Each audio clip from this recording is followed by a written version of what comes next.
No, not yet.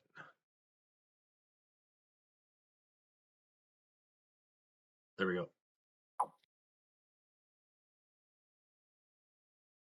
Good evening, y'all. This is the Outliers with Vic and Doc, and we have a special guest today. Let me introduce our special guest. He is the coach of the Western Kentucky Hilltoppers. He is Coach Neal. Coach Neal, how you doing today? Vic, how about yourself? I'm good. I'm very good. Doc, how you doing today? I'm doing all right. I can't complain. We got through week 0 with the cup. Our definition of week 0 is the cup. And now we're heading full steam ahead to week 1.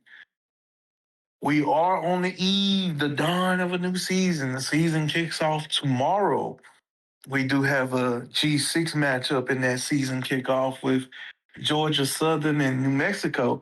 It's good to see the G6 get some shine in the season kickoff this year. Yeah, that's awesome that they get to be part of that kickoff.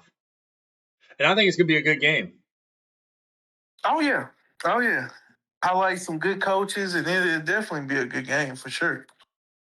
Probably maybe better than the primetime matchup of Notre Dame and LSU.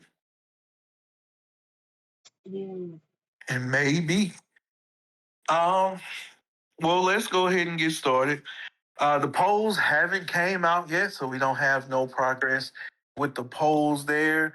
Neal, if you want to indulge, who did you vote for G6 wise in the polls? Obviously, I've voted for Chip. Chip always kind of gets my vote as a G6 because he's proved it in the past that he's going to win. Obviously, being back at Central Michigan, he knows what he's doing.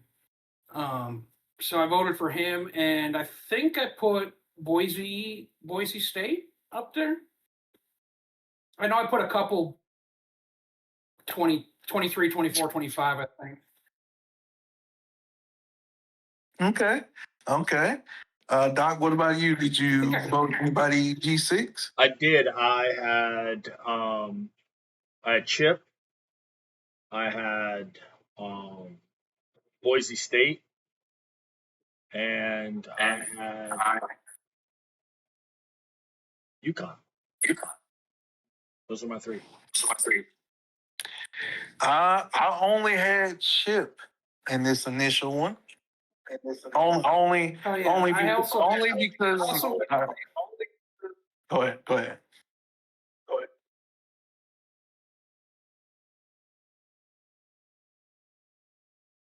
I also had Keg in there. I put Keg at East Carolina. Okay.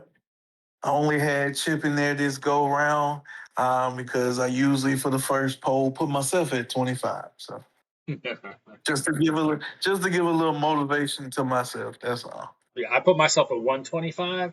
I thought that was a good spot for me to start at. Need some extra motivation. I did put you at 21. Yeah. So you are up there in my poll as well.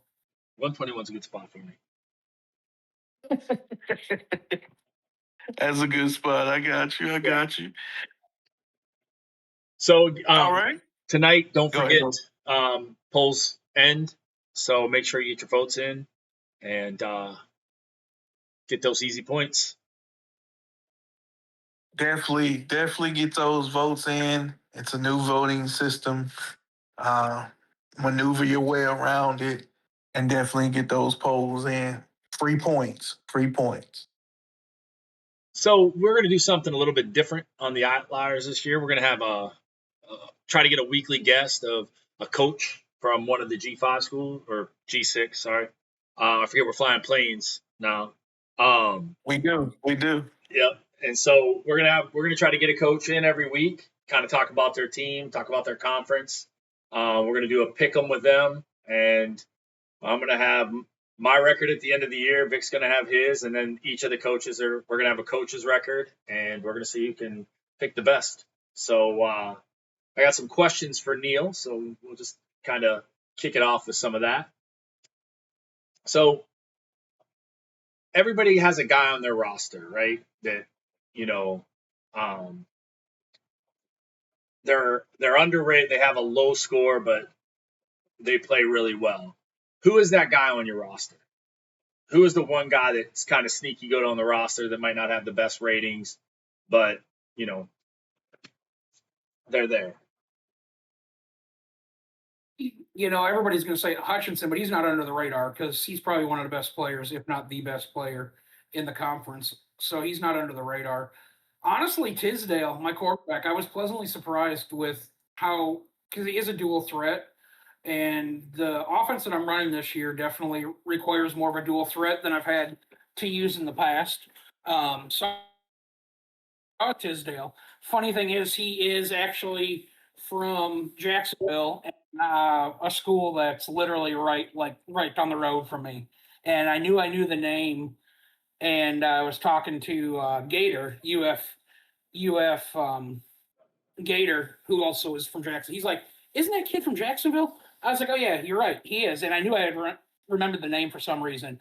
And I remember I'm a clock operator for high school football here, and I remember doing some of the games with him at First Coast High School here in Jacksonville. So, but he's sneaky good because he's got some good accuracy and he can run that option. So why did you pick Western Kentucky? Because I mean, I know you were the last pick, but there was still teams available. Yeah. Why Western Kentucky? Yeah, no, definitely. Well, I lived in Louisville, Kentucky for 11 years, so I followed Western to a certain extent. Bobby Petrino was there, Jeff Brom was there, so there's a Louisville connection there. But also, I was last game 26. I was in a dynasty where I did about 12. We got through about 12 seasons where I was Western. So obviously the uniforms are great too. They got a great uniform combination, which is always a good reason to pick them. And so I just felt the connection to them more than any of the other teams. I wanted to go to the Mountain West. I was hoping for NIU, but they went literally one pick before me. Oh. So I wasn't able to get into Mountain West. So I didn't want to go to the American. Definitely wasn't going to the American because I haven't had good success when I've gone to any higher power. Not that the American's a power 4, but it's still got better teams in it than than other. So I didn't want to have that experience coming back again because I went 0-12 at Boston College, obviously, and Iowa State. I never ended up getting to finish that season, but that didn't go real well either. So I've had more success at the Group of 5 down in the lower tier. Since you played a few games with your team now, what position group do you feel like is going to play the best this season? Well, just a lot of it based on my offense is I'm gonna need the running backs and the offensive line obviously to play the best. We've got 2 good running backs, Ajayi and I can't think of the other one off the top of my head. But they're both pretty solid. They're both rated close to 80. So if I can get them moving, it'll really open up my play action pass out of the pistol formation, which is what I'm running this year. I'm running the pistol offense. So a little bit different look this year, trying to establish that run game and then go to play action from there instead of spreading it out and doing short passes, West Coast type offense. Speaking of conferences, as you did earlier, you're in the Conference USA. How do you think, realistically, you're going to fare in that conference? Honestly, I would say I'm probably middle of the pack, or even towards the top. I do have some experience, versus some of the coaches in that conference. They haven't been on those teams or they're new to the NDL. Pulling up right now to see what do we got here. So yeah, I'm worried about Liberty. Kemp, I believe, is a pretty decent coach at Liberty. I haven't played a lot of these guys, so I couldn't tell you a whole lot about them. Old School A, I think I've been in conference with him before. I've beat him. And there's nobody assigned to Sam Houston right now. So at least that's what the website says. So, and then Devin, of course. Devin's probably the favorite, coming from Miami last year, going to Middle Tennessee. So, but I would say probably mid pack or towards the top. Like I'd say there's 10 teams in the conference. I'd say I'm probably top 5, at least in the conference. So earlier I asked who is the sneaky guy on your team. Who do you think's the best guy and is going to be the most impactful for you this season?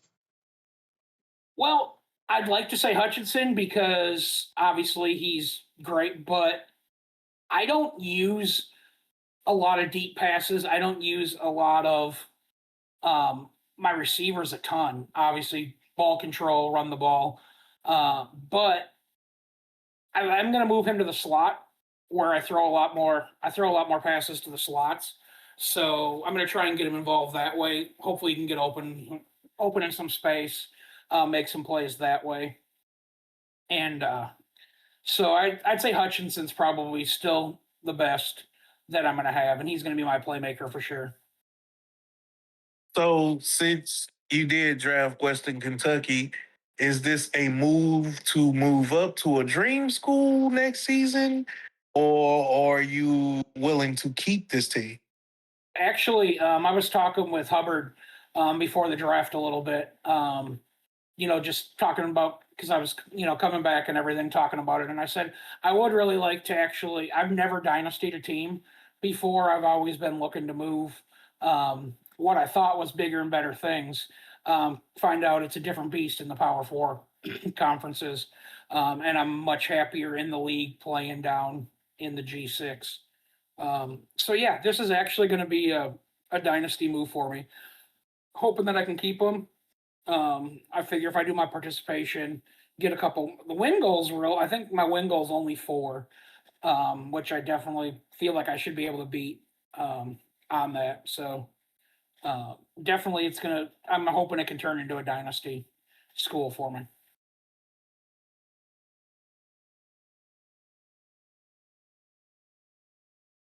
Do you feel like what's the one game you're looking forward to playing? Like who's the one coach you're looking forward to playing? And the one coach you're not looking forward to? Well, the one I think I already mentioned it earlier. The one I'm not looking forward to is Middle Tennessee and Devon. Just being at Miami last year, and I think it's just going to be a tough game. Non-conference, I scheduled a lot of people that I know that I play quite a bit, so there's no real surprises there. But I think me and Hubbard, I did schedule Hubbard week 2, so it'll be the first block. But I'm kind of looking forward to that one because me and Hubbard are in a couple different leagues together, and we've had a few battles here the past couple days. He got me one time with Florida State when I was Louisville, and then I got him when I was with North Dakota State when he's Texas State. So it's going to kind of be the rubber match here, kind of see who holds the upper hand. So I'm kind of looking forward to Hubbard. And then in conference, looking forward to probably that Delaware game with Jeff Daddy. I don't think I've ever played him before, but I know the name. I know the name in my head, like I've heard about him before. So probably, and I just like Fuck Delaware. yeah. Hopefully, it's a snow game. So. So, but I see that you dodged Fresno State. That's cool. But That's all right. I have a pretty good success. I have pretty good success against the coach of Fresno State, so I'm not really worried about that. yeah, that you do. That's for sure. So, who do you think is going to win that? Who do you think is going to be in the conference championship game? Conference championship, I would probably have to say, hopefully, Devin lives up to his expectations. I'd say he should be there. And then I'm going to go for it. I'm going to say I'm going to get to the conference championship. Be on the other side of that. Stand on them 10 toes. That's what I'm liking. Yeah, no, That's right. you heard it here first. Wow. Western 10 Kentucky. toes down. Man, I like it. I like it too. I like it. Well, I see out of the two that we picked, I do see Middle Tennessee winning the conference. Yeah. What about you, Doc? I so this is where I was hung up last week, and I like the fits of some of these guys in some of these positions where I like fit based upon how they play and all that other stuff over, like, especially here at the beginning in the first couple weeks, right? Like, it's really hard to try to figure all of this stuff out and like who we have. But I like Liberty. I mean, I think again, I think it's going to be Liberty and Middle Tennessee State, and that's that's where it's going to be. And I think And if I didn't pick myself, that's definitely, I think, what I would go. yeah, I think Liberty, Middle Tennessee, if I wasn't picking me. But I think if I can get an upset of, obviously, if I can get an upset of one of them, I think I can get my way into the because I don't really see anything else that like really scares me on the right. schedule. Like, So who do you think is going to be the surprise team? Like, not picking yourself. probably, I'd say probably Jacksonville State. Yeah, I FB's don't know really much good. about FB, but Jacksonville State always seems to have a pretty decent squad. So if they can use the pieces right, I feel like they could make a run. Well, he's one of the guys that I'm talking about with fit. Like, I wouldn't be surprised if he upsets anybody in this conference. He's a vet. I think this is his first year back since the game came back, and he runs the ball really well. I believe he coaches football, so he kind of has that mentality of playing like you would coach it, and he's a good player. So I wouldn't be, like I said, I wouldn't be surprised if he wins some games. Right. Jacksonville State always seems to, they always have a piece or two that they can use. The depth may not be there, but in the format we play in the NDL, you don't necessarily have to worry about depth as much as long as you can keep them healthy for the current game that you're playing. Yep. You don't really have to keep your good pieces healthy for that game. Then you really don't have many issues on that. It's not like it's an online dynasty where we have to worry about playing year after year with them. So That's correct. That is correct. We are a one-game dynasty. When it comes to wear and tear. mm-hmm. Speaking of conference championships, we do have the other conference championships for the other G6 conferences. Let's head over to the Mountain West. Who do you guys see winning the conference championship? Mountain West. I tell you what, this might be a surprise, but I've gotten to know him pretty well. And Ank at UTEP, he's picked UTEP in every dynasty he's been in. Like, he's in 2 or 3 dynasties, including the one Doc and I are in. And he just went undefeated. Granted, it was on All American. We were messing with the sliders, but he did go undefeated in the regular season with UTEP. So he knows how to use the pieces, and I think he's going to make some noise in there. So Yeah, that's what I said. I said the exact same thing last week, I don't know if he'll win it because I still think UNLV with Hubbard, and I still think I mean, Shark's in there too with Hawaii. You got Joker. Jokers. Yeah, like that's. yeah, you got some good. You definitely got some good coaches in there. The only thing I feel like Hubbard is Hubbard's a good coach, but I feel like he can really lay an egg sometimes too. Like he can be very on top of his game, but he can also be like very easy to beat too. Just from my experience playing him these last few weeks, is that like I can either get him or I can't do anything against him, or I can do everything against him. Like that North Dakota State game we just had the other day. I was able to, but he shut me down when he was Florida State and I was Louisville, where we were pretty much evenly matched teams. Yeah. So that's the only thing that worries me about Hubbard is the consistency. Shark always seems to be pretty consistent, regardless. Um, I wonder how he's going to do with that left-handed quarterback, though. yeah, You know, it is. It's definitely a change. yeah, Left-handed quarterback definitely takes a change. So, but he knew that going in, so I have a feeling he's got a plan. yeah, You know, everybody knows that Hawaii has that great left-handed quarterback, so yeah. you don't take that blindly. You're not going in there blind with that. So I would have to. I mean, if I'm looking at it, I would say North Dakota State and UNLV with, whether it's Anchor or Shark being no surprise, and Razorback as well, right? Like we can't forget him. He knows Air he's Force. back, right? He Yeah. was at Air Force last year too, he's right? back. Okay. So like this one, I think is going to be a fun one to watch as the season goes out because they're just going to they're just going to be in there and they're just going to cannibalize each other, I think. I don't know anybody. I don't know anything about. I think it's a brand new guy at NIU because he drafted right before me.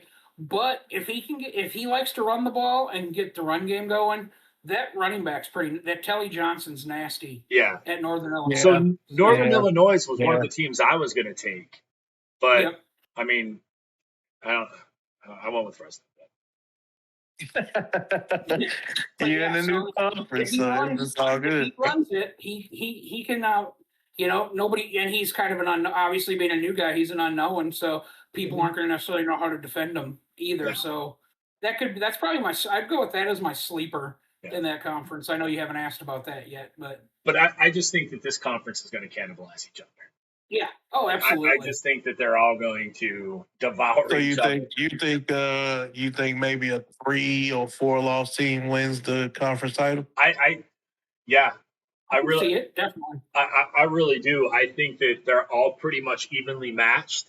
I think the teams are evenly matched, and I think when it comes down to it, there isn't going to be one person that's going to dominate any one team in this conference. Just looking at this from a real life perspective, like didn't do too bad recovering from losing all those teams to the Pac-12. Like I think they're a more complete conference as far as competitive wise. They're not as top heavy, as they had Boise State before. I think it is a more even conference. Potentially they not done yet. It's some stuff I'm gonna say at the end of the show about like realignment and stuff like that at the end of the show. But I got UNLV versus North Dakota State, and I got UNLV taking it. I was very convinced when Hubbard went 10 toes down and said him and him only is going to win that conference. I like the confidence. Definitely love the confidence, and I think he's going to win that conference. I like it. Confidence is key. Yeah. Definitely. If you lose your confidence in this game, it just steamrolls you. I've been that way in the past with these games. I've just lose my confidence, and then it just goes downhill, and you just kind of lose the joy of playing. Like that time I beat you at Virginia Tech and you were in Minnesota. Yeah, absolutely. I think that's the only game I ever lost to you, or I ever beat you, and you beat yourself. Yep. Lord. Doc and I play some great close games, but I always seem to somehow come out on top. But they're always like within 5 points. Yeah. So they're always good games, but that game I beat him, he beat himself, and it was the greatest feeling in the entire world. I'm gonna share a story of somebody beating themselves at the end of the show too. It's a hilarious end of game situation. I'm telling you, be prepared. There's no ball nor fact this week, but the conference realignment news and that story is at the end of this pod. Just wait for it. The Knicks conference that we have to pick a winner for the conference championship game is the Fun Belt, aka the Sun Belt. Who do you guys see winning the conference championship? Oh, boy. Let's see. Well, we should probably go by division because it's going to be divisions, right? They're going to play each other. Right. So let's see. From the East here,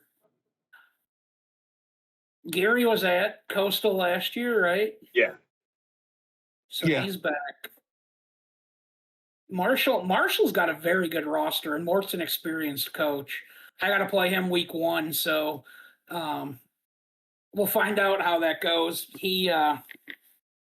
He wanted that because it's like the Moonshine Showdown or something crazy. It was a The fun. Moonshine Showdown. Yeah, it's something fun like man. that. So he reached out to me and he's like, "We got to play this year. We got to renew this rivalry for the Moonshine Showdown." So yeah, but they've got a sneaky. I love that. Yeah, yeah. I'm gonna say probably. I'm gonna say Marshall from the East, and then from the West.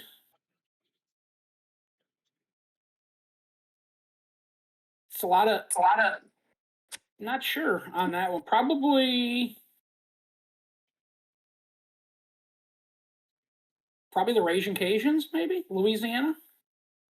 I do like Jordan and the Raging Cajuns, but they got a real Louisiana team in there now. And so That's your team, isn't it? yes, it is. Yes, it is. They got a real Louisiana team. So I got Louisiana Tech. No pressure, bear ass. No pressure at all. If you don't make the conference championship or if you don't win it all, it's okay, brother. I know. It's okay. But just know you got a fan in me, and I am rooting for you, and you're going to win the Sun Belt, brother. You are going to win it over Mort. Yeah, over Marshall. You're going to win it over Marshall. Yeah. I like it. I have the same thing. Louisiana Tech, Marshall, Mort winning it all. So it's this is just another conference with guys that have been in the league for a while, and I just think Marshall has the best team of the group, in the East that would come out on the East if they end up cannibalizing themselves. Because you look at it, I think there can be a cannibalization in the East. I think so, yeah. I mean, because you look at like Gary will throw it all over you and not think twice, and he could beat He's gonna anybody. beat somebody. Yeah, he can beat anybody. You're Yeah, right. and so like that's you have somebody like Gary who could do that, and he's very good at throwing the ball. He has a really quick offense, and his guys match up really well with the Sun Belt, so he could come out of this. James Madison can come out of this. Georgia State can. I mean, I wouldn't be Old Dominion surprised. can with Yeah, Swole. yep, Yeah. Sport was just at Louisville, so yeah, and so and you got C Nasty at Georgia Southern. So this one, this is the one that you wish was kind of a little bit more spread out. Yeah. Where you would have because it would just, I see the winner coming out of the East for sure. But I think it's going to be Marshall. I just think they're going to be the ones at the end of the day standing. But I wouldn't be surprised if any other of the teams won either. I see the comment, Jordan. It's not you personally, sir. It's just that team. It's nothing against you personally. Just the team. So don't take it personal if I shit on the Raging Cajun. The, the next conference that we have is the MAC. Now we both kind of said is chip or bust. Yeah. What say you, Neal? Is it chip or bust in the MAC? I would say it has to be. Now, granted, I know he's not picking up the game nearly as much as he was the past couple of years, So does that play into how he does?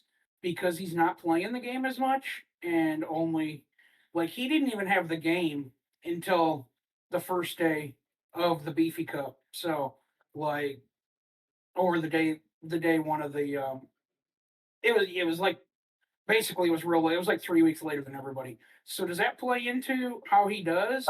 I think he's gonna struggle in non-conference, but once he gets out of non-conference, he's gonna hit his stride. He I knows. I think mean, he knows those this teams. Yeah.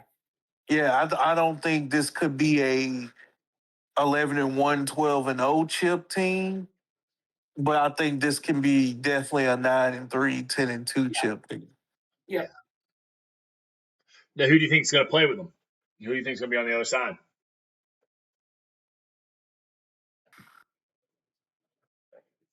I would almost have to go.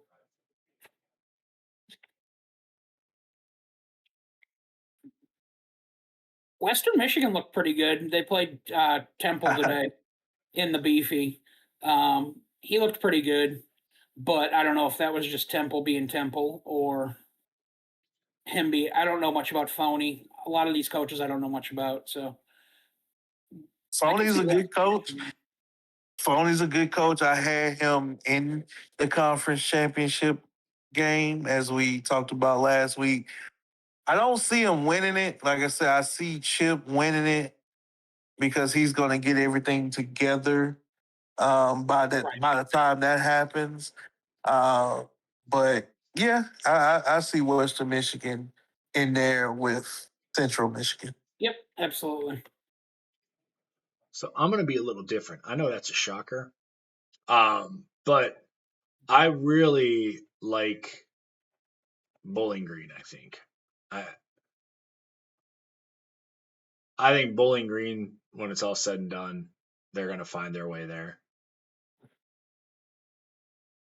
So we'll If see. if if Lexi can find a passing game, yes, Yeah, I'm with you on that one. but I mean that's like that to me. That's the hardest thing to find right now, and Yeah. Definitely. Yes, yes, it is. and so like Bowling Green doesn't have much of a running back if my memory serves me right. So he's going to have to find a passing game. Or You know what maybe I mean? Eddie George can put himself out there. Yeah. Yeah. Oh, Vandy George can run now, boy. 2,000 yards is a definite Right.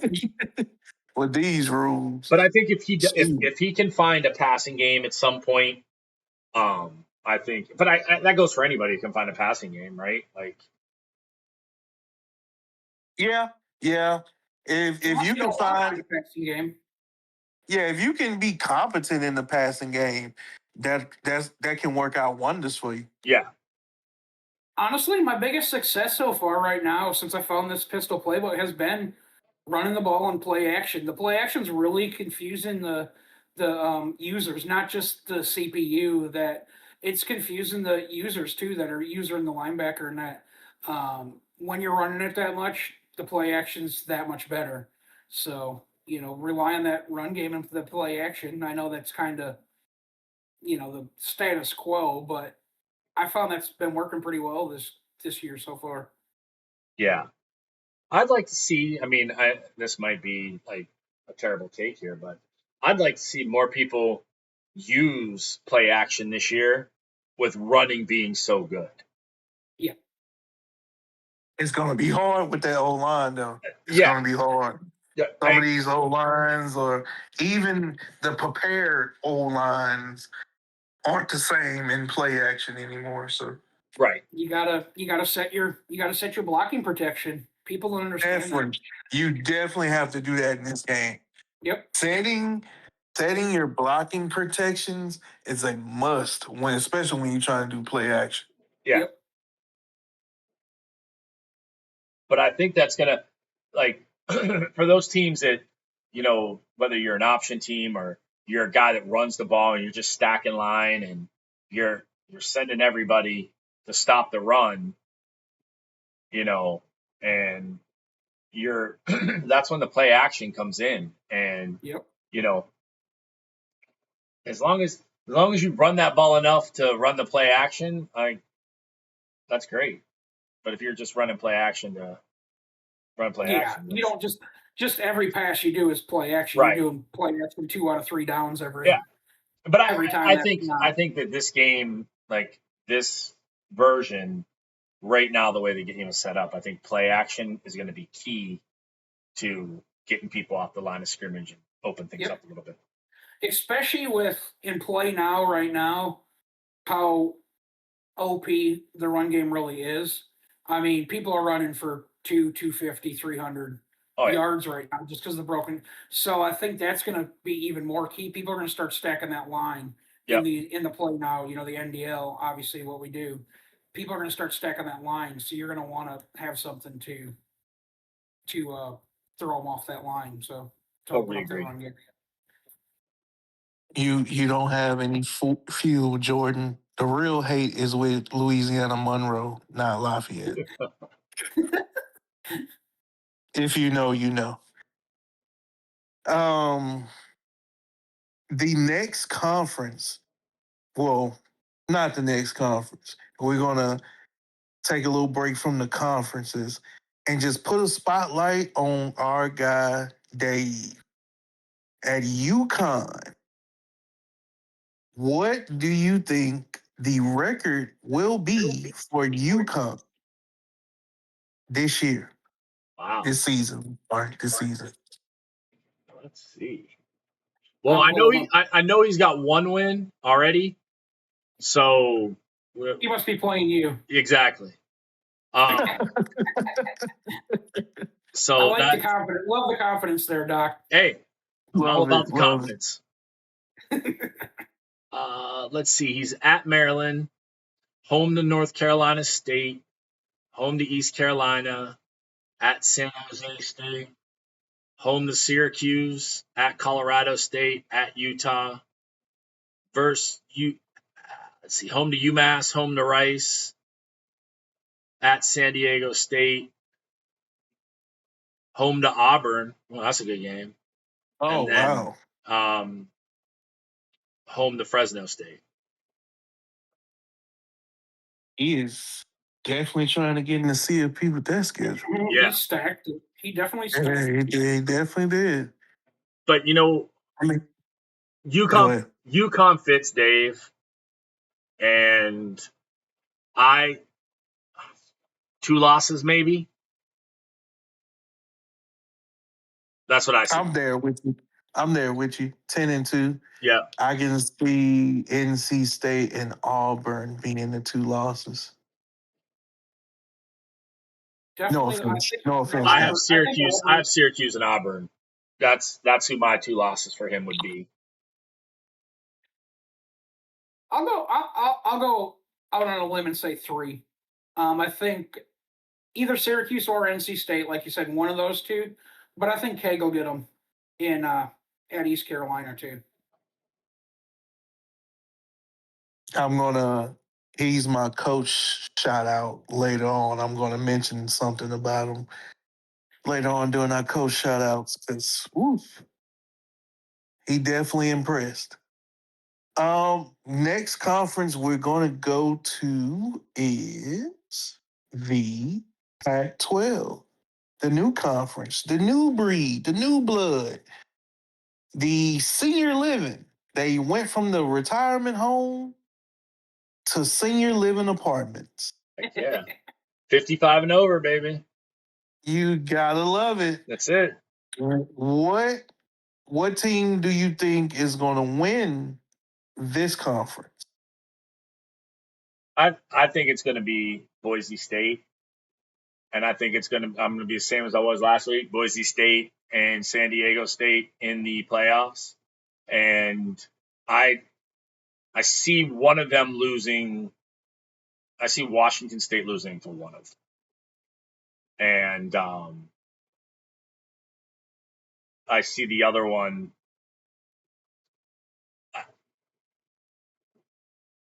I think those are the two. I wouldn't be surprised if Washington State lost to both of them. Again, Lick's game is about the pass, and I haven't played him on this version, but I know what it's like to pass on this version, and I think that's going to limit some of that a little bit. And when you have Boise State who can run and San Diego State that can run, I see those two being the teams that come out on top. I see Boise coming out best talent overall in the conference. That defensive end is going to definitely wreck some games. Oh yeah. One of the highest overall rated defenders in the G6, so he's definitely going to wreck some games. I do see Washington State getting it together some way, somehow, but I do see Boise coming out of the new pack. Yeah, I'm going to definitely have to agree. I just don't see how the talent at Boise, unless IROC just doesn't show up for games. And even then, I still think they'll win. Yeah. He just doesn't need to show up for that week 14 game. That's as long as he don't show up for that one, it's great. It is great long as he don't show up for that one. And last but not least, the heavyweight of the G6 so far in the NDL for CFB 27. That is the American Conference. A lot of good teams in this conference. We broke it down a little bit last week. We can fully get into it this week. I see it could be a bunch of combinations coming out of this league. Like you could go Memphis, North Texas, Navy, Memphis, North Texas, Navy, Temple, Tulsa, Tulane, UTSA, East Carolina, FAU, USF, FAU. You could go a lot of different ways with the conference championship game. Who do you think is going to? I'm going to re-ask that question from last week. Who is going to be in the championship game, and who do you see winning the championship game? I'm not gonna. All right. I'm not gonna change. I think it's gonna be Memphis and North Texas today, just based upon fit of the teams. I think, and with the skills that they have on the team and the coaches, I think to me those are the two teams that are going to be there today. Now, maybe in 2 weeks when we get to see everybody figuring their teams out, it's going to be a different story. But today, right now, if I had to call it, I would say Memphis and North Texas.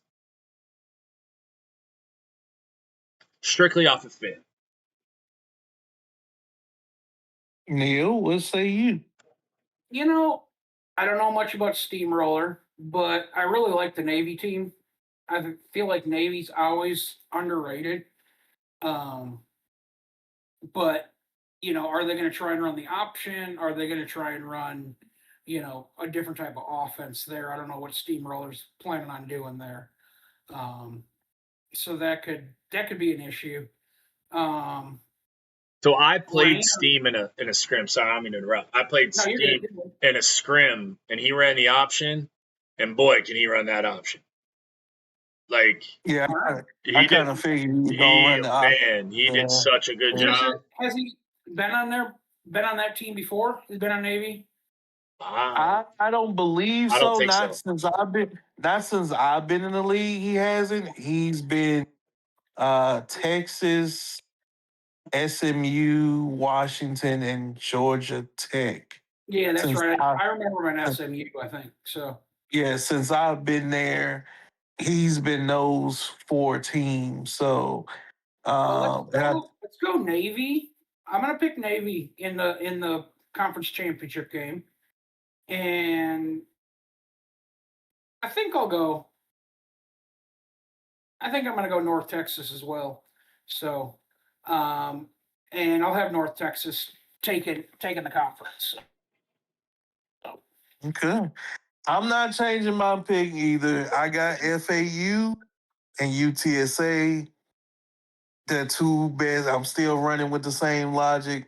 The two best coaches in the league. No disrespect to nobody in the league, but just record wise and resume wise, the two best coaches in the league. I feel like when you're picking teams like you pick, even though it was a little liquid courage for one of them, but still, I feel like they're going to figure it out. They're going to figure it out and they're going to scheme their way up. You may have to run the ball a little bit more. If you're FAU, you may have to pass a little bit more if you UTSA. FAU's got those weapons. Yeah, FAU's got those weapons too. Messer's They really do. good. They And do. But the only thing, Velkamp. He come from go ahead. Colorado State, maybe Velkamp? I believe so. I believe so. Yeah, go ahead, Doc. The only thing that scares me, like I would pick FAU, no doubt. The only thing that scares me is that offensive line, and I'm curious to see how Rain handles that. Like if he can figure that out, he will definitely be. Yeah, because in the he's been conference championship. He's been Notre Dame, right? Yeah. Like he's been a But so that he's line used to having that line's yeah. poor. So when you go from a Notre Dame offensive line to that Florida Atlantic offensive line, you are going to have to change a few things. Yeah. So. And so that's really what I'm waiting on, because if they had even an assembly of decent offensive linemen, I would have picked Florida Atlantic. They just don't. So Yeah, you're right. That offensive line can be a little questionable, but I just feel like Rain is going to overcome that. So,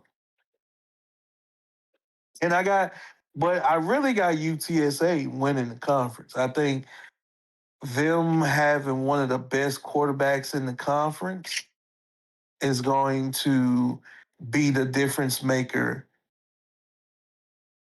in who wins the conference. Because, like I said, Owen McCown is definitely higher rated than most in the G6, and he's a senior, and a lot of stuff is going for him. So yeah, I can definitely see him being a difference maker in that championship game. yeah.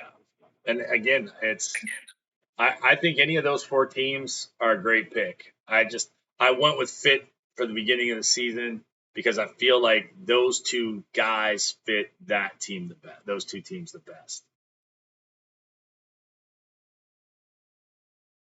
And that's the nice thing about preseason predictions, right? Like, Yeah. you ain't mad if you're wrong. No, you're not mad, but Yeah. you're great if you're right though. Yeah. You like, yeah. So Doc said come back to him about mid-season, and he'll tell you if he's changing to Florida Atlantic or not. Yeah. That's I don't true. think I'll have enough wins to get Florida Atlantic. You may do. You never know. Yeah. I think you're gonna be good. I think you're gonna make a bowl, man. Don't sell yourself Or the short bowl. at all. The two biggest questions I have for you guys involving storylines with the G6. In real life, the G6 is coming off a season where they had two playoff teams. Do we see in the NDL having two G6 teams make the playoff? This year, I would say yes. Just with all the talent in the G6, I would be shocked if there's not two of them. And two teams we just talked about, UTSA and FAU. If they can somehow put it together, and I could see them being there. I can see them being there as well. I can see a combination of the winner of the American and maybe the winner of CUSA, or maybe the winner, maybe Pac-12. Boise. Yeah. Yeah, Boise and the winner of the American, because I feel like both of those teams can get enough wins to possibly make the playoff. Oh yeah, like you said, you've got a lot of veteran coaches that ended up dropping down to the G6 this year. So if this isn't the year, then what year when these guys are down here? If they're those veteran coaches that have those higher ranked teams normally, then they should they should come in and steamroll some of these G6 schools if they're truly that good of a coach. So I could definitely see it. But you also have to rely on your CFP committee. Are they going to put two G6 teams in? That now Yeah, that's a question. that should be the bigger question. Do we think they That And, should be the haven't bigger been on question. that committee in the past. Haven't been on We that committee in the all past. three of us have. Yep, All three of us have. we So know. We know that the is the feelings of bigger some. question. We know more than most, and that is the real question. Yep, absolutely. How do people feel about it as I mistakenly unmute the TV? Um what's and the second question is, what's the best G6 conference for season 36? the American hands down? Yeah, the I don't American. think there's one closer. I mean, the closest I would Sunbelt with Yeah, how yeah. but It's only half of the Sun Belt, though. That one division of the Sun Belt. That's the thing. yeah, but I mean that's you have 12 teams, 6 of them I mean are the The West isn't West is bad. I pretty mean, it's loaded. bare Yeah, the ass. West isn't bad. Like you Um, say, you got Jordan, you got Beres. Like yeah, it's you got that shithead Wobbles, right? That's his name. yeah, yeah. You got him. You got Scoop in Yep, South Alabama South as Alabama. well. Yeah, You got Nate Dogg. You got Nate Dogg at Troy as well. So But yeah. I both mean, both it's divisions are loaded. Both yeah. divisions are Like loaded. there's talent on both sides of it. It's the East is a little heavier than the West, but I think the West is going to be able to. I think the West would be able to compete with the East, no problem. I meant, I wasn't even looking at coach wise. I was looking at like just team wise as far as like ratings and that. I think the higher rated teams are more in the East than the West as far as where Yes, the yes, talent that where the is true. talent is on the teams. Now the coaches can obviously carry a less talented team. And I don't know enough about all these coaches yet to know, their reputation. So Gotcha. And it is team wobbles. That is correct, Sammy. Team wobbles all day long. Um, Moving forward, we're going to preview block one with some of the games that we have here. The first game we have on the docket is the battle for and B, beer, bourbon, and ball. The beer, bourbon, and ball trophy is on the line as we have North Dakota State with Jokers, and they're taking on Delaware with Jeff Daddy. What do you see is the key to victory, and who do you have winning this game? I still want them to play live on on the You know on it. the podcast You with know it. Mark being the announcer of that game. I need them to be shit I need faced that by in the my third life. quarter. I And need then them to be those shit faced by third quarter. That's what that yeah. is highly entertaining right there. I need that in my life. Like that would be great. I got North Dakota State um just because they have more talent than Delaware, but I think it's going to be a good game. I think it's going to be a fun game. Yeah. If one team can establish the run game very well, that's the team that's going to win, and I feel like that team is going to be North Dakota State. Yeah. Yeah, I definitely I agree with you both. I'm taking North Dakota State too, but looking at the spreads, happen to be looking at the spreads on there, and that's a 20.5 point spread for NDSU. There's no way he covers that spread. None. I think Jeff's going to keep it close. So I think it's going to be maybe a 3 point, 7 point, 10 point at the most game. There's no way it's going to be a 20.5 point game. Don't they No, always no. have pretty close games? I mean, like, Yeah, they do. okay. They had a pretty close game last season when they were in the Mountain West. And if you look at it, the ratings of the teams aren't much different either. Like No. they're like within 2 points, I think, of each other. So All right, next up we got we got one of the oldest rivalries in the NDL as we have Doc versus T-Fan, Fresno State at USF. Um, what do you guys think is the key to victory, and who do you have winning? Of course, Doc don't have himself winning. Of course, spoiler The key alert. to victory is Lewis just has to show up and he wins. So, and he'll tell you, no, you're gonna beat me by 40. Take it easy on me. And meanwhile, I'm chasing him up and down the field all game long. So, he's the world's largest sandbagger. Don't let anybody tell you anything different. But USF's gonna roll in that one.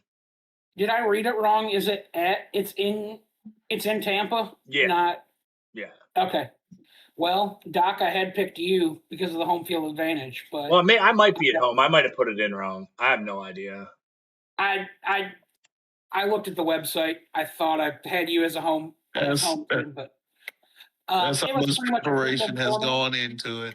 Yeah. It's a pick 'em for me, and I was given whoever had the home field advantage was going to win it with a late touchdown. So No game I'm ever involved in should be a picking. I mean, that's me. Oh man. I got Doc. I'm gonna roll with my co-host all day, every day, including twice on Sunday. So he's gonna establish that run game. Rashawn Luke is gonna run for about 150 and 2 touchdowns, and it's gonna carry the day. Doc Now is going to get the win. the website has it at Fresno State. So Okay. Oh, indeed. Fresno all the way. yeah, I'm definitely getting smoked. I'm showing. I'm Doc. I'm Doc all the way. Then Yeah.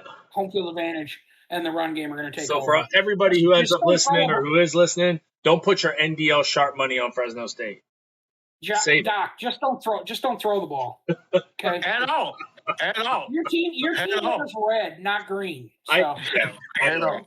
But I can't not throw the ball. It's and we all know that, Doc. That's probably my problem. I'll just end up hating my quarterback like I did at Oregon State and stay for 3 seasons and wonder why I did. Well, of course it's the quarterback's fault. He's the one throwing the ball. All right, so we got Rutgers at Army. I crashed my car versus Big Rye. I got Rutgers. I love that Rye went back to Army. I thought that was great, but I think he's gonna lose the first week. I love that I crashed my car, went back to Rutgers. That's his school. That is his school right there. Oh, Rutgers. it is? Yeah. That's cool. All right. He's a Jersey native, I believe. But yeah, that is his school right there. I love when people get the school that's their school. Maybe not in 12 dynasties, but maybe 1, 2. Definitely, you're definitely a nerd if you got them in every dynasty. Yep. You know who you are. I like Duff and Raymond, the wide receiver running back combination for Rutgers. I think those two are gonna go off this game, and I got Rutgers big. Agreed. That's exactly what I had in my notes here. Was Raymond and Duff are just going to be Army doesn't have anybody to cover them. They're not going to be able to keep up with them unless they hold on to the ball for 28 minutes. Then maybe 20. If they hold on to the ball for 27 minutes, then they might have a chance. But I think Raymond and Duff are just way too much. I got Rutgers big. All right, Northwestern at Central Michigan. I think Chip will figure it out sooner rather than later, and I think this will be a good game for him to figure it out, I have him winning a close one at home, First Northwestern. I got Chip, and the reason is coming up at the end of the podcast. All right. Well, I'm going against the grain. I love Chip. Chip's my boy. He's the reason I'm in the NDL. He's the one who brought me over here. So I've always got love for Chip. But boy, Blue. you know, I did beat Chip in the beefy. So in the snow there in Central Michigan. So It was a snow game? Oh It my was a snow God! game. In July, Jeez. are was a you snow game. fucking Yep. kidding me? Do you expect anything less from EA? Right. Well, he did random weather, so which I'm glad. I like when people do random weather because I don't don't. want every game to be sunny. So I do. I do. that's why you're in that's why you're in Hollywood. So Exactly. but I think, and you know, I've been recently playing a little bit of a dynasty with Northwestern here. They got some pretty nice pieces too. So I am actually going to pick Northwestern in this one. I think Brian will beat Chip, but it'll be a close one. So. All right. Let's see what we got. Marshall at Pitt. Mort versus Glizzy. I got Marshall here. I'm going with the upset. I didn't want to go chalk all the way through. So I'm going with the upset. So if you putting money down on NDL short, go ahead and put your money down on Marshall. What's the spread? I think it was only like. Hold on, I'll pull it up. Because that'd be interesting.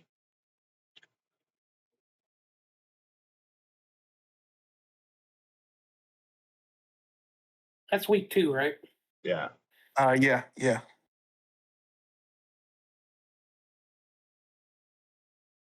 Let's see what we got.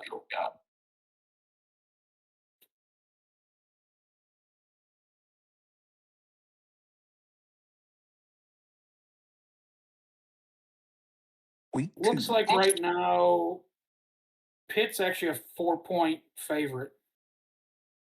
Oh. I would hammer that money line, that Marshall money line. That is the Outliers short bet of the week right there. I would hammer It's 2-4 plus money 245 line. Marshall. Definitely hammer that money line for Marshall. Wow. I would not. Nope. I'm with you on that. I think like Pitt's offense is shit.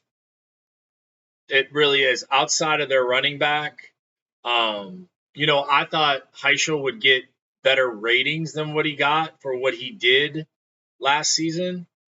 You know, their whole wide receiving core just got arrested, and they're probably all going to end up thrown off the team. They're 3 starting wide receivers.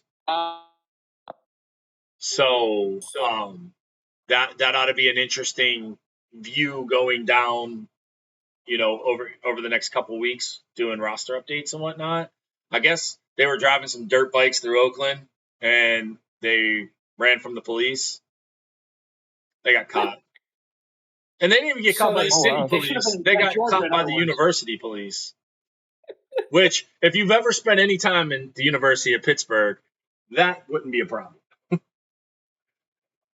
Oh, wow. I've spent many a nights at the University of Pittsburgh and had no problems getting away from the police when I needed to. So how you got caught on dirt bikes, I have no idea. But I think Pitt's defense is legit, even though their ratings don't show that. And I think Glizzy with Pitt's going to give the ACC some fits. And I personally don't see this one to be close. Yeah, I got Glizzy in this one too. That's his team. He's a Pitt fan. He knows them. He's going to know who he wants to play where. He's going to know how they react. Mort's only going to be playing a second game with Marshall, so he'll be coming off that that L in the Moonshine Showdown from me. So boy.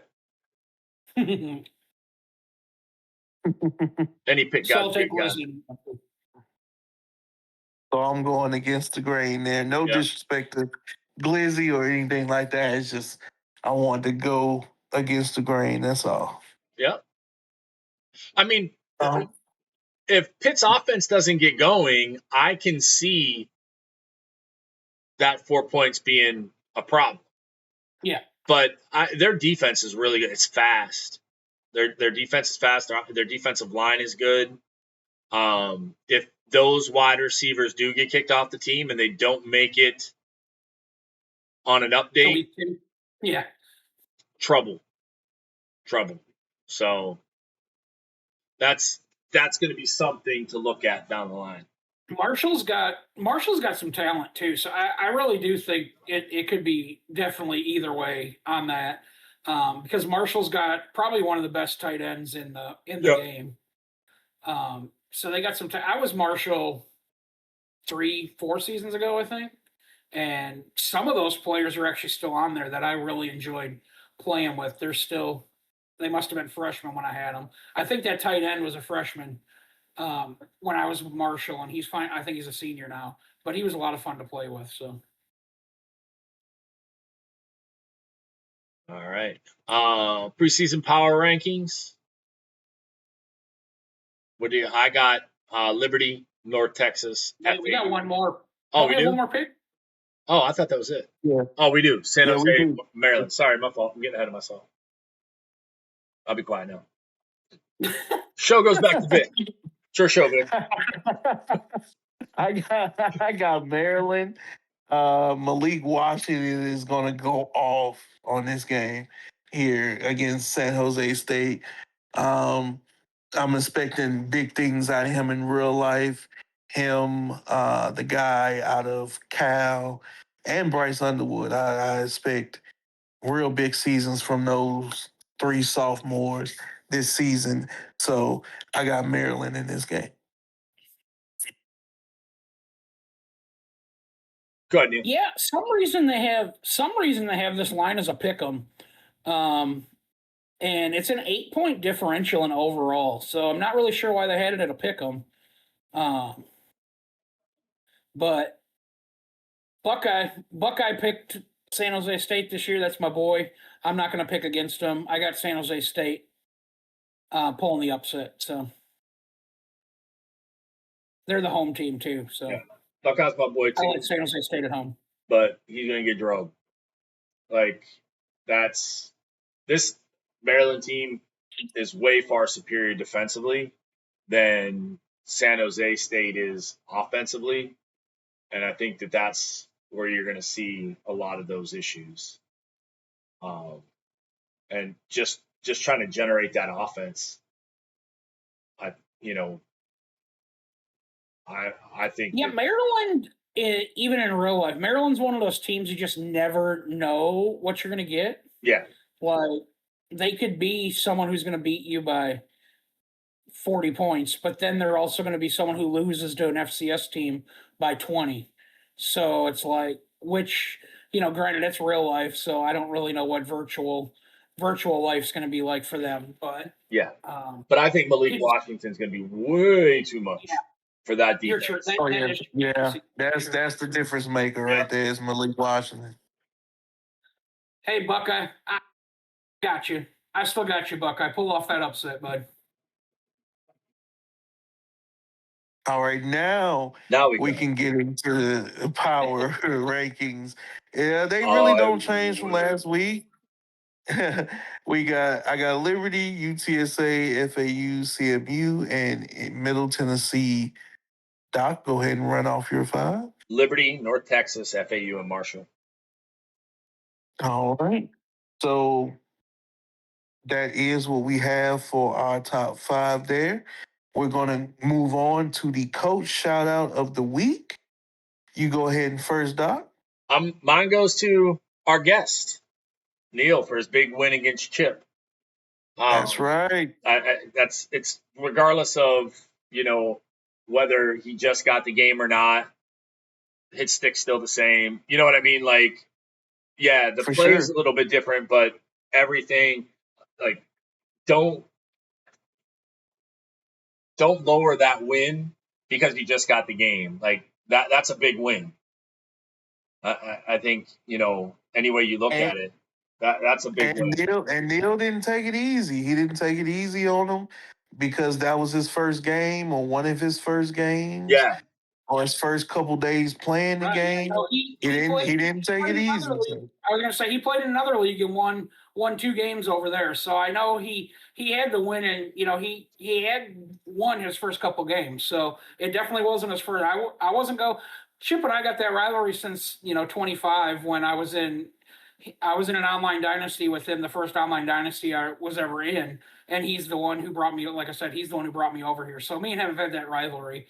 And I saw, I honestly I saw the cup bracket, and I was like, oh, I'm going to be out in the first round. I got to play Chip first round, so I'm going to be out in the first. I didn't have a whole lot of confidence going into it, but then as the game got, and funny thing is, I went down 14. I went down 14-0 in that game too. And I was like, oh, shit, here we go again. Like, I'm going to start making mistakes. And, a lot of times when I get down like that, I end up, losing my confidence, and then it just snowballs on me. But I didn't that time. I just stuck with my run game, stuck with my defense, found some new defensive adjustments to use that have really been helping me in the defensive game. And, yeah, so I stuck with my game plan, um, and didn't stray from it, which is a lot of times what I do when I get down. I'll start trying to pass it too much, and Doc can tell you if I start trying to pass too much, I'm like him, and you'll get 5, 6 picks off of me. So I need to definitely stick to that run game and surprise you with the pass, and I was able to do that. I picked Chip off a couple of times, and thanks for the shout out, Doc. I definitely appreciate it. yeah, Was that's a big definitely win. confident after that. So it made me feel good coming back to the NDL and getting that one under my belt for my first game. So Who's your next opponent in the cup? I don't think they still haven't played. I don't think it was supposed to be. Let's see what it is here. It is. Did you win your cup game, Vic? Yes. Okay. Oh, okay. It is. I did. They did play. I've got App State. All right. They beat And App State 22-14. So shout out to Doc getting that Power Four victory in the cup as well. Who do you have next, Doc? TBD. Ah, you got I to look. think it's the winner of Washington State and Boston College. they You might love you might get your they Tim love match y'all. in They future match. love they love y'all. I went from Florida, having to play Florida, to having to play whoever wins out of LSU and Notre Dame. Ain't that something? Just Okay. Jeez. just lovely. Lovely how Dang. they love me. That's rough. You go from one hard game to another. That's how the road is for me. So what do you guys Um, think about the cup this year? I love it. I love the new format. The new format's so much better. Gives you so much more incentive to play Oh, I play because Boston the way it was College. before. What's that? Boston College beat Washington State 34-3. yeah, you 43, play both. 34-3? 34-3. Wow. Well, you might be right about Tit. You were saying that about Lit, right? Yeah. About I mean, who the knows? passing But game. yeah, Wow. Okay. All Yeah, no, right. I love the new cup format. Like it gives you the more incentive to because you'd look as a group of 6 team, you'd look at that and you'd be like, well, that's 3 losses for me anyways. Why do I need to play these? I'm not gonna win the pool anyways. So it's just a waste of my I don't have to record stats, I don't have to do it, right. why waste my time with it? So this is definitely great because they match you up with what it should this is like a it's like a postseason tournament should be in football. Like you should have your group of 5, group of 6 matchups versus your power matchups. And then you can go to the bigger playoff like we're doing. So I think it just gives the smaller schools more confidence and more incentive to play. So Yeah. Or you could face the winner of Notre Dame and LSU. Why I mentioned who you play, I'm glad both of you do not play UConn, which is my coach's shout out for the week. Dave at UConn, he put up the most impressive cup win, one of the most impressive cup wins of the weekend. He put up 35. He 35'd his opponent in the first quarter. In his cup game? In his cup game. Wow. Like I wouldn't be surprised again those two losses are the two losses I see on Dave's schedule, right? But if he could win both of those games too. He ended up winning that game 42-14, but he was up by a lot. He was officially up 28 in the first and scored within the first minute of the second. Damn. So he 35'd his opponent in the first half, which was Arkansas State. Wow. All right, Dave. Good job, Dave. That is very impressive. It doesn't scream at you because it's UConn versus Arkansas State. But that score screamed at me when I tuned in. Well, I said, yeah. I mean, it's not like UConn's like, Florida or anything either, though. So it's not in. It's not like it's Florida. You're right. You're so right. Somebody got to play him first round, Shit. Like, just don't give me no breaks. All right. We don't have a ball North fact segment of the week this week. The NDL Sharp bet of the week is Hammer the Marshall money line there at plus 265, I believe. And don't forget, But go ahead. Fresno, USF, take USF regardless. But the closing thoughts I'm gonna have is based on what we talked about earlier about the conferences and stuff like that. Now, this is all alleged. I remember saying some news about the 2014 playoff, and here we are. So it's all alleged. It may not happen. This stuff may not happen, but this stuff is alleged. This is what's going on, kind of behind the scenes when it comes to the G6. Now, potentially, we may see a few call ups from FCS or a few transitions from USA over to the Mountain West to make that 12. And we can see some more defections of current Mountain West teams go over to the Pac 12 to make that 12. That is currently. Go ahead. Did you hear about Oregon State leaving for the Big 12? I did. I did hear that. That is a potential big move right there for Oregon State across all sports right there. I believe that's a kind of an all sports move, not just a football move. Because they can grow in basketball. They're very great in softball and baseball. So that's kind of an all sports move because I feel like if you're one of these teams that is eyeing for all sports, I feel like everybody's going to the Big 12. Like, I feel like the Big 12 across most sports is the most competitive league in college, competitive conference in college. Men's basketball is a slugfest. Women's basketball is a slugfest. Football is a slugfest. Baseball is a slugfest.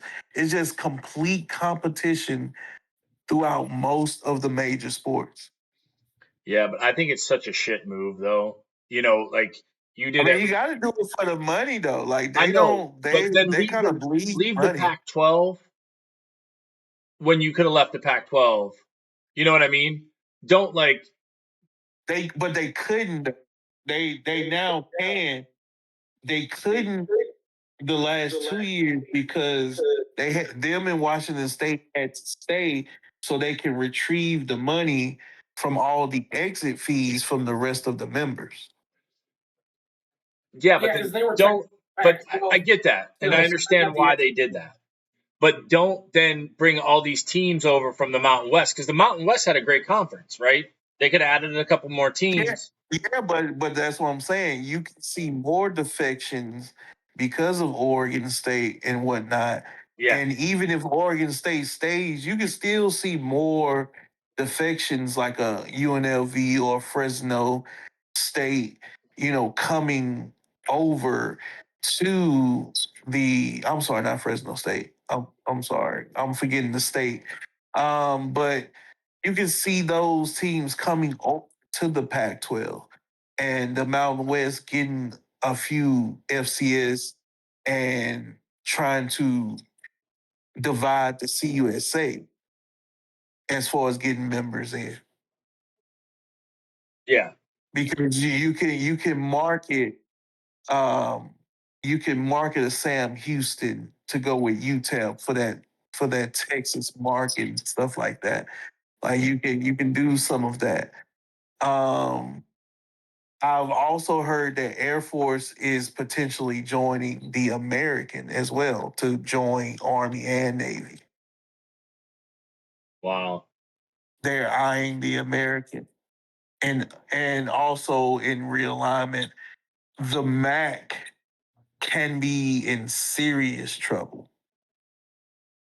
Akron and Kent State are bleeding money. They're kind of in debt right now. Well, they just need to get LeBron then. LeBron will inject some money into Akron. Yeah, that ain't happening. Um, so they're in debt, and if the projection keeps going over the next 5 to 10 years, they might not even be a school anymore. That's how much in debt they can be. And potentially, um, I believe Ohio's looking to move as well, move into the Sun Belt potentially, or the American.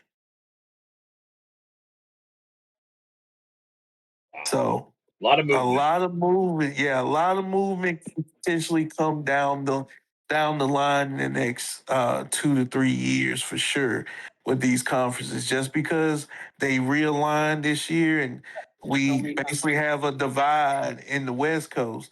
Doesn't mean they're done yet. They're not done yet. Yeah, They're definitely not done yet. And the one story I want to I'm sorry. I'm sorry. I have to, but I feel like I have to tell this story because of something that did happen in the league last season. You guys remember the Texano Neal situation? Not you, Neil, like kneeling the ball Oh, situation. okay. no, Well, when Texano was Oklahoma, and he took a few knees and almost ran out the clock, and then didn't score. So because of the whole, how we have the whole, do you run down the clock or do you just go ahead and take the point situation? yeah, It was that type of situation. So I was playing in another league against one of our coaches. He is the coach of Northwestern. It's nothing but love, Big Brian. It's nothing but love. He definitely wanted to have fun. He did. But we played a game and it was that situation. It was time or score situation. He was at his own, not his own. He was at my 3 yard line, 3 yards away from the end zone, fourth and inches. The score is 23-21. I'm in the lead by 2 points. There's 55 seconds left. He goes for it instead of kicking the 20-yard field goal and gets stopped.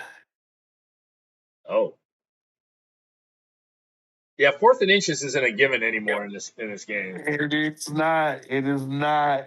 And I wanted, and I was like, no. When he first went for it, and it was like, I was like, please take the points. Please take the points. Cause I was like, I don't want you to lose on some BS. Like, Right. I I don't don't even want it to be run the like quarterback you. sneak anymore. He didn't Like, I quarterback thought, sneak it. He didn't even quarterback sneak. It was a regular run play that got stuff, and I felt so bad for him. I was like, man, why did you do that? And he was like, well, I missed the extra point in another game I was playing. I was like, but you were in the middle of the field. right, yeah. Yeah, but if he missed an extra point, those are in the middle of the field too. So It is. I was just like, man, I didn't want you yeah, to lose that. that's a real tough way to That's a lose. Oh tough yeah, way to lose. So absolutely. yeah, I just wanted to share that story. I feel for you, Big Brian. Don't worry. Dang. Any closing thoughts for you, Neal, as the guest?